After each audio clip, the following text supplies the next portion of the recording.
শিৱ সাগৰ নাও মেলি দিলো পাৰ যে পোৱাহি। আমাৰ এই ভিডিঅ'টো আপোনালোকক চাই যদি ভাল লাগিছে তেনেহ'লে লাইক শ্বেয়াৰ আৰু কমেণ্ট মাৰিব নাপাহৰিব আৰু লগতে বেল আইকন। নমস্কাৰ বন্ধু বান্ধৱীসকল, আজি মোৰ প্লাছ লাইফৰ ইউটিউব চেনেলত প্ৰথমবাৰৰ কাৰণে মই ইণ্টাৰভিউৰ কাৰণে আহিছোঁ এটা বিশ্বনাথ চাৰিআলিৰ চতিয়াৰ এজন কণ্ঠশিল্পীৰ গান শুনিবলৈ।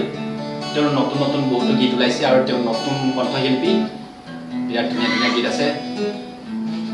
বহাগী মলয়া, এনেকৈ নাচাবা, খ্ৰীষ্টান গীত, আদিবাসী গীত আৰু বহুতো গীত আছে, যিবোৰ গীত চাগে আপোনালোকে শুনিছে বা কিছুমান যিবিলাক নাই শুনা আজি শুনিবলৈ পাব তেখেতৰ মুখৰ পৰা এটি গীত।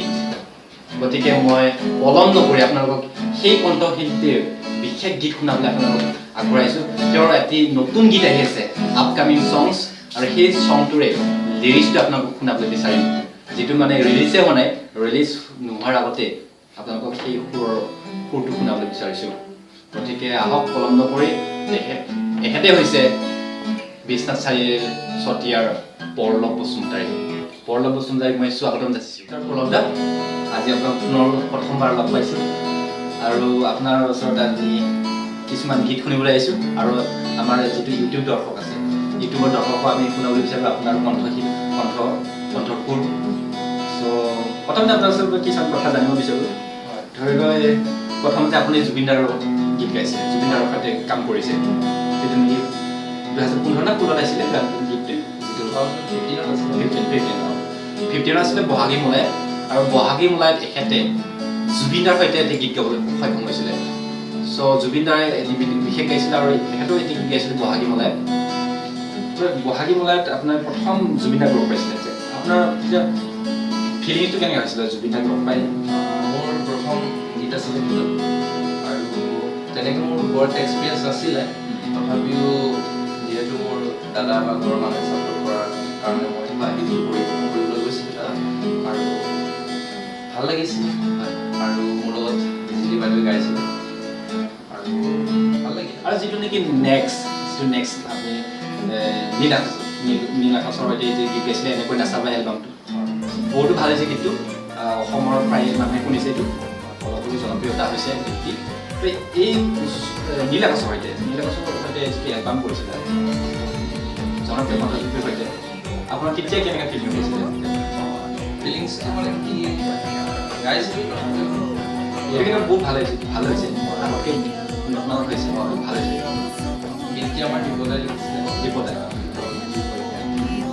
তাৰপিছত গৈছিলে গাব, গাইছিলোঁ আৰু ভালো লাগিছে আৰু ভাল লাগিছে আৰু গাইছিলোঁ। হয়, আপোনাৰ যিটো গীত আছিলে ল'ৰালৈ নাচাবা নৱৰ গীতে বিৰাট, যিবিলাক নেকি আজিকালি ঘৰৰ বোৱাৰীবিলাক আছে, একদম সাংঘাতিক মিলি গৈছে গীতটি। গতিকে বিৰাট ভাল হৈছে গীতটি, মই আশা ৰাখিছোঁ আৰু এনেকৈ গীত গাই যাওক। আৰু আপোনাৰ কিছুমান গীত আছে, ধৰি লওক খ্ৰীষ্টান গীত কিছুমান গাইছে, আদিবাসীৰ কেইটামান গীত গাইছে। কেনেকৈ আপুনি কেনেকৈ গীতবিলাক বনাই পেলাই আপুনি কিছুমানে কয় বোলে আপুনি নিজেই গীত লিখে, আপুনি নিজেই সুৰ দিয়ে? বিশেষকৈ মই খ্ৰীষ্টান গীতবোৰ মই নিজে লিখোঁ, আদিবাসী গীতবোৰ মই নিজে লিখিছোঁ আৰু গাইছোঁ। আৰু বিশেষকৈ মোৰ ফ্ৰেণ্ড চাৰ্কেলৰ মাজত মোৰ ফ্ৰেণ্ডৰ ইউটিউব চেনেলবোৰ আছে, তাত সিহঁতে দিছে আৰু চাইটবোৰ দিয়ে। মোৰ একাউণ্টটো বেছি হোৱা নাই খোলা ইউটিউবত, তথাপিও মোৰ ফ্ৰেণ্ডবোৰে যেতিয়া ইউটিউবত দিছে আৰু লিংকবোৰ মোক পঠাইছে, তাৰপিছত মই যেতিয়া লিংকবোৰ চাওঁ কেতিয়াবা মাজে মাজে, আৰু ভাল লাগে। ভিউৱাৰ্ছবোৰ বহুত আছে গৈছে, এতিয়া মিনিমাম 30,000 এবাৰ হৈছে, বেছি দিনো হোৱা নাই। আৰু আমি আপকামিং মই নিজে লিখা আৰু মোৰ দাদাই লিখিছে সেই গীতটো, তাৰপিছত নৱেম্বৰ ফাৰ্ষ্ট উইকত ৰিলিজ দিম। আৰু আশা কৰিছোঁ মোকতো ভালেই লাগিছে গীতবোৰ, আৰু আশা কৰোঁ বহুত দৰ্শকে যেন আঁকোৱালি ল'ব গীতটো। আৰু আপকামিং মই এটি অলপ চেমি ৰক তেনেকৈ এটি গীত গাবলৈ ওলাইছোঁ, আৰু সেইটো ইতিমধ্যে আমি গাইডটো দিলোঁ। ঠিক আছে, ঠিক আছে, বিৰাট ভাল কথা। আপুনি এনেকৈ আগুৱাই যাওক, এই কামনা ৰাখিলোঁ। যিটো যিটো আমাৰ যে 17-18 যিটো এটি গীত আছে জনপ্ৰিয় গীত আৰু এই খ্ৰীষ্টান আদিবাসী গীত তোৰ জেচন পেয়াৰ এই গীতটি বৰ জনপ্ৰিয়তা লাভ কৰিলে মই চাইছোঁ ইউটিউবত বহুতো ইউটিউবত কিছুমানে শ্বেয়াৰ কৰিছে কিছুমানে ফেচবুকত শ্বেয়াৰ কৰিছে হোৱাটছআপত শ্বেয়াৰ কৰিছে আৰু যিবিলাক আদিবাসী খ্ৰীষ্টান লোকসকল আছে একদম ঝুমুৰ কি নৃত্য চাবি বিৰাট ধুনীয়া গীত হৈছে আশা কৰিছে এনেকৈ বহুত ধুনীয়া ধুনীয়া গীত আপুনি আগুৱাই লৈ যাব কিন্তু এইটো আপোনালোকক দৰ্শকসকল মই গীতটো আপোনালোকক নুশুনা বাৰু আপুনি লিংকটো দি দিম আপুনি নিশ্চয় শুনিব বিৰাট ভাল ধুনীয়া গীত কিন্তু এটি ভাল কথা যে এটা আপকামিং খ্ৰীষ্টান গীত আহি আছে চ' ঝুমুৰ এই গীতটো আমি শুনিব বিচাৰোঁ কাৰণ আমাক নুশুনা গীত লাগে নজনা গীত লাগে চ' এইটো আমি শুনিবলৈ বিচাৰোঁ গতিকে পৰৱ দাৰ মুখৰ পৰা এটি গুণগুণি আমি শুনিব বিচাৰোঁ হয় এই গীতটি মই নিজে কম্প'জ কৰিছোঁ নিজে লিখিছোঁ আৰু আশা কৰিছোঁ যাতে আঁকোৱালি লয় গীতটো আৰু নৱেম্বৰ 1 তাৰিখে এই গীতটো আমি ৰিলিজ দিম যিহেতু প্ৰি খ্ৰীষ্টমাছ কিছুমানে বহুত আগতীয়াকৈ পাতে আৰু আশা কৰোঁ যাতে প্ৰি খ্ৰীষ্টমাছটো সিহঁতে এই গীতটি লৈ সিহঁতে কিবা ইণ্টাৰনেট কৰিব পাৰে আমি কিবা এটা মেছেজ লাভ কৰিব পাৰে যাতে জীৱনত কিছু কিবা চেঞ্জ কৰিব পাৰে চ' এনেই প্ৰথম ঠাইবিলাক গুণগুণাইছোঁ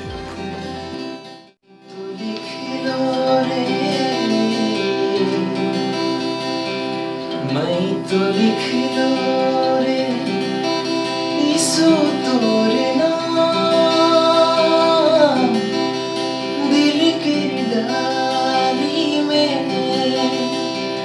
गिर गिर टूटी की भागी गिर की झैर की तूफान चारों को लगे चारों को लगे ভাল লাগে গীতটি শুনি বৰ ধুনীয়া গীত গতিকে আশা ৰাখিছোঁ অহা খ্ৰীষ্টমাছৰ এই গীতটি বৰ জনপ্ৰিয়তা লাভ কৰিব আগতকৈ বেছি জনপ্ৰিয়তা লাভ কৰিব আশা ৰাখিছোঁ তো পৰৱ দা কথা পাতি আছোঁ আৰু এটি বিশেষ আৰু এটি খ্ৰীষ্টান গীত আছিলে অসমীয়া মই শুনিছোঁ ডেনি মহলীয়া গীতটো ৰচিছে ডেনি মহলীয়াই লিখিছে গীতটি চ' গীতটি এই গীতটিও ৰিকুৱেষ্ট কৰিছোঁ অলপ এইটো গুণগুণাইলে আমি ভাল পাম দৰ্শকসকলে ভাল পাব ইউটিউবৰ চ' এইটো অলপ গুণগুণাই দিওঁ এই গীতটি মোৰ গাঁৱৰ তিনিটা সেই লিখিছে গীতটি আৰু ভাল লাগিছে মোকো ভাল লাগিছে আশা কৰিছোঁ আপোনালোককো ভাল লাগিব নিশ্চয় এই গীতটিও সেই নৱেম্বৰ 1 তাৰিখে ৰিলিজ হ'ব আৰু গাবলৈ লৈছোঁ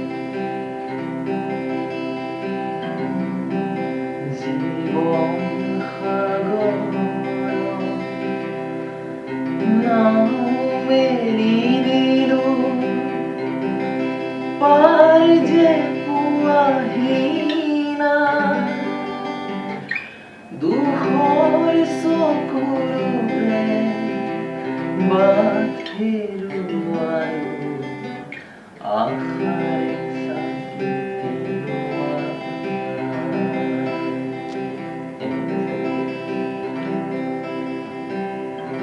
ভাল লাগিল গীতটি এইটো শুনি ভাল লাগিছে বহুত ভাল ভাল গীত লাগিছে আপোনাৰ ভইচটো আপোনাৰ কণ্ঠটো ভাল লাগিছে আশা ৰাখিছোঁ বিৰাট ভাল হ'ব আপোনাৰ গীত আৰু আমাৰ যিটো নৱপ্ৰজন্মবিলাকে আপোনাক আগুৱাই লৈ যাব বা সহায় জনাব বিৰাট ধুনীয়া ধুনীয়া গীত আপুনি ৰচিছে আপুনি লিখিব পাৰে আপুনি গীত গাব পাৰে সুৰ দিব পাৰে আপোনাৰ বিশেষ আমি গীতটো আমি শুনিবলৈ আহিছোঁ যিটো আহিব আপকামিং 2018 18 মানে 19 2018 to 19 হয় যিটো নেকি আহিব অসমীয়াতে গীত বৰ লাভ ষ্টৰী গীত দুচকুলে তুমি এই গীতটি অলপ আমি শুনালে ভাল পাওঁ আৰু এই গীতটোৰ কাৰণে আমি আহিছোঁ ইমান দূৰৰ পৰা চ' এই গীতটি শুনিব বিচাৰোঁ আৰু পলম নকৰি ভিডিঅ'টো দেৰি হৈ যাব চ' নেক্সট টাইমত আমি আকৌ আহিম আপোনাৰ ইণ্টাৰভিউৰ কাৰণে দৰ্শকে ভাল পালে চ' এই গীতটি আপুনি শুনালে আমি নিশ্চয় সুখী হ'ম হয়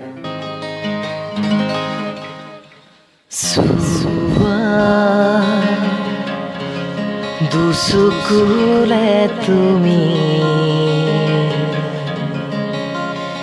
दिया दू हाथ मेली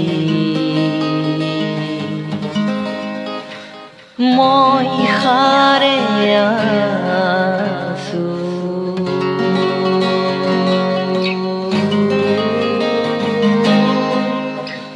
তোমার বাবে তোমার বাবে তোমার বাবে তোমার বাবে সুলা দুসুকুলে তুমি দিয়া হাত মেলি মই হারে আছো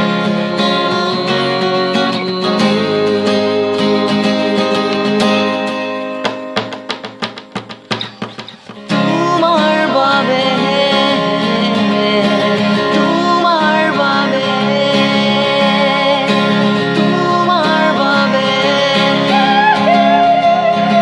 তোমার বাবে তোমার বাবে